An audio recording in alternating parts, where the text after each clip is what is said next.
একাত্তর সালে গোলাম আজম কেন বাংলাদেশের মুক্তিযুদ্ধে অংশগ্রহণ করেননি সেটি গোলাম আজমের নিজের মুখ থেকেই শুনুন।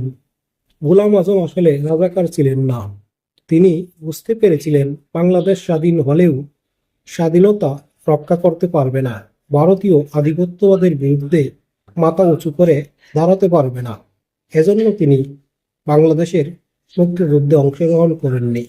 আমরা মুক্তিযুদ্ধে কেন অংশগ্রহণ করতে পারলাম না? যদি পাকিস্তান হওয়ার পর থেকে 25 বছর পর্যন্ত পাকিস্তানের সঙ্গে যে আচরণ ভারত করেছে, তাতে ভারতকে বন্ধু মনে করার কোনো কারণ ছিল না।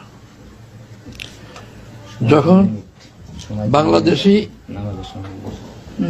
জনগণের প্রতিনিধি আওয়ামী লীগের নেতারা ভারতে গিয়ে ইন্দিরা গান্ধীর কাছে ধর্ণা দিল যে আমাদেরকে স্বাধীন করার জন্য আপনারা সাহায্য করেন,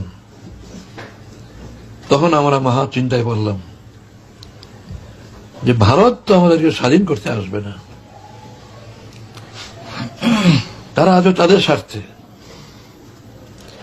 তারা আসছে তাদের স্বার্থে। সে স্বার্থটা কি? 1 নম্বর শর্ত হলো তাদের চির দুশ্মন পাকিস্তানকে দুর্বল করা।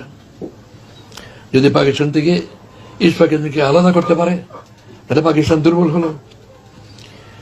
2 নম্বর, পাকিস্তান ভারতের বাইরে আর আমরা ভারতের পেটের ভিতরে।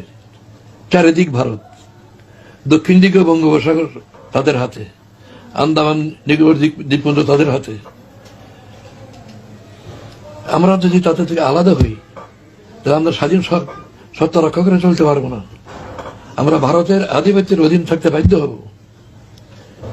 আওয়ামী লীগের ইন্ডিয়ার স্বার্থ 3টা ছিল। একটা হচ্ছে পাকিস্তানকে দুর্বল করা, আর আমাদের উপরে আধিপত্য বিস্তারের সুযোগ গ্রহণ করা, আর পাকিস্তানের মেজরিটি এলাকাটাকে তাদের পণ্যের মার্কেট বানানো। তারা আমাদের স্বাধীনতার জন্য আসে নাই।